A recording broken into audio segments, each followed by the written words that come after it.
Hoyo plagiarism. Look, I hate to be the one to say it. I really do. But, yeah, some news came out that Hoyo, in terms of the Sunday trailer, straight up ripped from a smaller game, which is kind of crazy. Yeah, and as you can see on the screen right now, there is a little bit of information kind of backing it, like direct comparisons. The game that we are referencing that they are stealing from is called Onmyoji. I don't really know how to pronounce it too well, but the main take from it is like the atmosphere around it and the direct kind of audience, or not audience, I should say. The direct artwork and environment is literally tit for tat the exact same as Sunday's, as you can see. This area's got like cracked water. Even the characters look just like Sunday down to their headdress gear. What are we doing, Hoyo? Okay.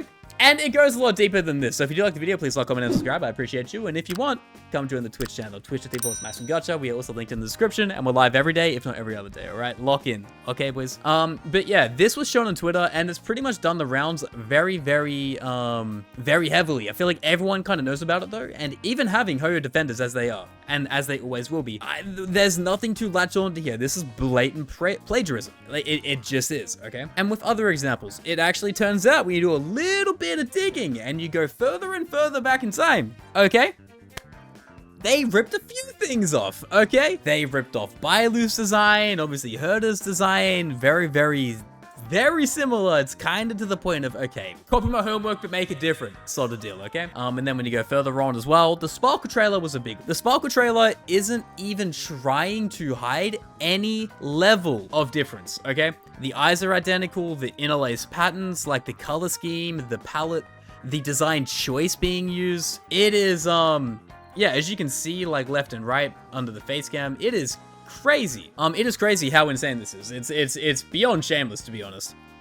And yeah, it's a little bit messed up. And look, if we want to go further into it, as you can see, the cycle kind of keeps going. Okay, copy, paste, copy, paste, copy, paste. Dude, it's kind of to the point where it's not even shameless. It's straight up, by definition, the illegal act of plagiarism. This is Coletta.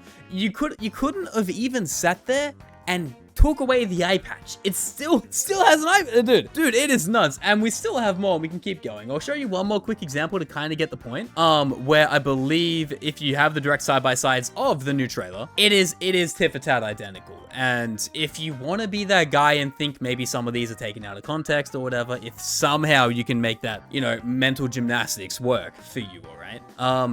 You know, we have the direct artist themselves, Onmyoji, or not artist, I should say, the game developer, come out on Weibo talking about this and say, yeah, actually, I don't know what this says. Let me get out my Google Translate. Let's see what they're cooking. Let's see what they're cooking. Is this an L or a W? All right, so let's do the side-by-side reading, shall we? So at the top here, just under the face cam, actually, let me do this. Yeah, this way you can kind of see it. It says, why can't I see this? It says, how terrible, someone is prudent and you definitely should not take such a risk. So like, obviously that's going to be a very bad rough translation, but it's pretty much saying, why would a company so big do something so shameless and so risky, right? And I agree. It's kind of showing us that they've been plagiarized for a long time, but only recently with the Sunday trailer, as you can see here. Let me just filter through it a little bit. The entire idea of this trailer is stolen from the Onmyoji trailer to the T almost, right? With the cool blue colors, with the factors of the environment, with the character designs. It's all kind of all over the place, man. And I can't believe that they're willing to do something this risky. Like, look at this. Look at this. We want to compare? Dude, come on. We want to play through it a little bit. Also, by the way, I did say this before, but I want to reiterate this and say it again. This design is so scarily similar to Sunday's. Like, they took the whole idea. Like, the headdress, the, like, religious cloaks kind of vibe. It's all here, man. It is all just like Sunday. And I find that crazy. All right. Now, moving on, the thing I really want to talk about, okay, is this has been penalized in the past. So a big example is with NetEase on Alibaba. There was a NetEase issue that they had where Alibaba was plagiarizing a game that they created from a different developer, okay? And as it says, is the CN court decided with NetEase in a dispute with Alibaba and agreed to pay Alibaba 79 elements of Three Kingdom Tactics, right? Mobile strategy from the Invincible game. They must pay NetEase compensation to the amount of 7.2 million USD. Now, usually in court cases like this, the bigger dog always wins, alright? It's very much an element of money and a factor of who has the deeper pockets to get through a court case 9 times out of 10. But in a situation like this, the underdog, I use that loosely, okay? The underdog made it through and actually kind of won because NetEase, okay?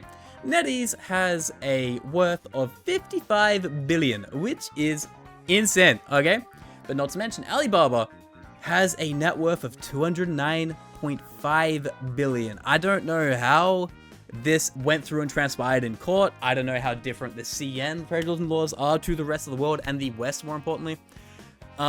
It's all around just very interesting because this also happened very recently. This was mid last year. So obviously this would come down to if OnMyOG wanted to pursue this, right? Or if anyone else that was directly affected, such as this animator that got stolen from the Sparkle animation, as well as these designs from this other game. I don't believe this is OnMyOG, but I also could be incorrect here. So look, if I am, I do apologize, but the point is it's still stolen conceptually, and even character designs, environments, trailers, pretty much everything that so many of these characters are built on, right? And, you know, as I'm not a partner with Hoyo, I've definitely written that off with any element in the future for whatever reason, but it's kind of something that we just need to talk about, all right?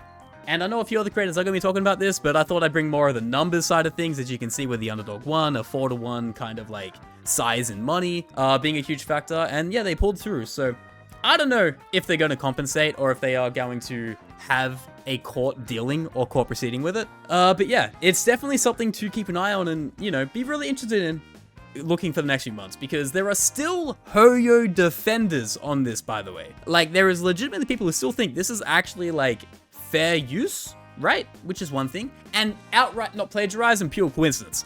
Which, let's face it, you are totally fucking stupid if you think that. You are actually branded, okay? Anyway, that's been the video, boys. I hope you enjoyed. I just wanted to kind of put it out there that Hoyo is kind of shameless, even though they are so rich, they can't even get artists that can get, you know, original designs. So yeah, I'm not blaming the whole company. I'm not even blaming the artists. I'm blaming the people who have directly done it because, of course, someone's at fault here. Whether it's everyone, whether it's only a few people, I don't know. But the, you know, the timeline that we are getting here kind of suggests this goes back a while for this game, right? Not to mention as well, Mavwika from Genshin Impact, the new like Fire Icon, she's also just a direct rip of Inferno writer. But like that's also like, you know, that could be Hero there. It's a motorbike. You could be splitting hands with that one, alright? I'll give you the benefit of the doubt, okay? But anyway, YouTube, I thank you so much for watching. Please like, comment, and subscribe if you did enjoy the video. If you think I am wrong or if I am somehow deluded in thinking there is copyright claims to be made here, please tell me in the comments below why, and if not, tell me why you think Hoyo should, you know, do better in the future, or how they should go about the damage control of this, because, like, legitimately, art is one of the most subjective things in the world, but copying is copying, and you cannot get around that. So yeah, let me know what you think in the description, or the comments, sorry. I do read them as much as I can, and yeah, thank you so much for watching. I'll see you on the next one. Bye-bye now.